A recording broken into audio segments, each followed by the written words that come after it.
बाज का अद्भुत जीवन। बाज पक्षी को ईगल अथवा शाहीन भी कहा जाता है।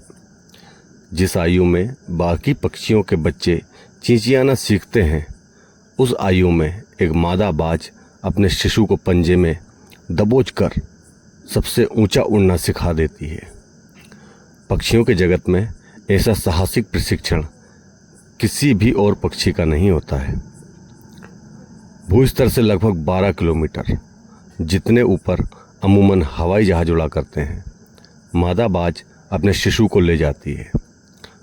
वे दूरी तय करने में मादा बाज 7 से 9 मिनट का समय लेती है और यहाँ से शुरू होती है उस नन्हे शिशु की कठिन परीक्षा।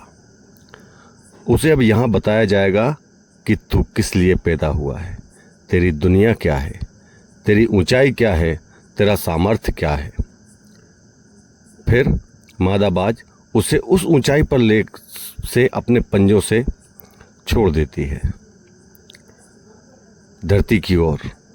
ऊपर से नीचे आते वक्त लगभग 2 किलोमीटर तक उस चूजे को आभास भी नहीं होता है कि उसके साथ क्या हो रहा है।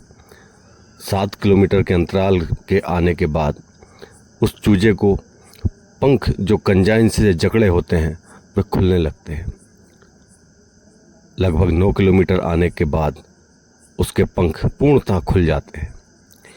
उस बाज का शिशु अपने जीवन के प्रथम पंख फड़फड़ाता है। अब धरती से वह लगभग 3000 मीटर दूर है, लेकिन अभी वह उड़ना सीख रहा है। अब धरती के अत्यंत समीप आ जाता है, जहां से वह अपने क्षेत्र को, अपनी धरती को देख सकता है। अब उसकी दूरी धरती से मात्र 700 या 800 मीटर होती है, परंतु उसके पंख अभी इतने सक्षम नहीं हुए कि वो उड़ सके। धरती से लगभग 400-500 मीटर दूरी पर उसे अब लगता है कि उसके जीवन की अंतिम यात्रा है। लेकिन अचानक एक सशक्त पंजा उसे आकर अपनी गिरफ्त में ले लेता है, अपने पंखों के दरमियान समा लेता है।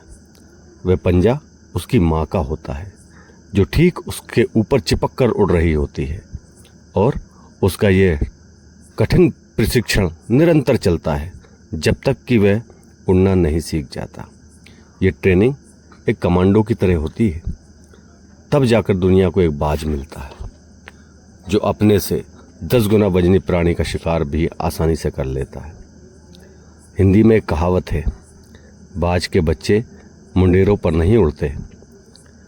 अपने बच्चों को अपने से चिपका कर रखिए, पर उसे दुनिया की मुश्किलों का सामना कराइए। उन्हें सिखाइए कि बिना आवश्यकता के संघर्ष करना सिखाइए। वर्तमान समय की अनंत सुविधाओं की आदत अभिभावकों के बेहिसाब लाड़ प्यार ने मिलकर आपके बच्चों को ब्रायलर मुर्गा होता है ना, उसके जैसा बना दिया है, जिसके पास मजबूत टंगड़ी तो है पर चल नहीं सकता, भारी पंख तो हैं पर उड़ नहीं सकता। क्योंकि गमले के पौधे और ज़मीन के पौधे में बहुत अंतर होता है। अपने बच्चे को आज के हिसाब से लड़ना सिखाइए। उसको सिखाइए कि कैसे आज की इस परिस्थिति में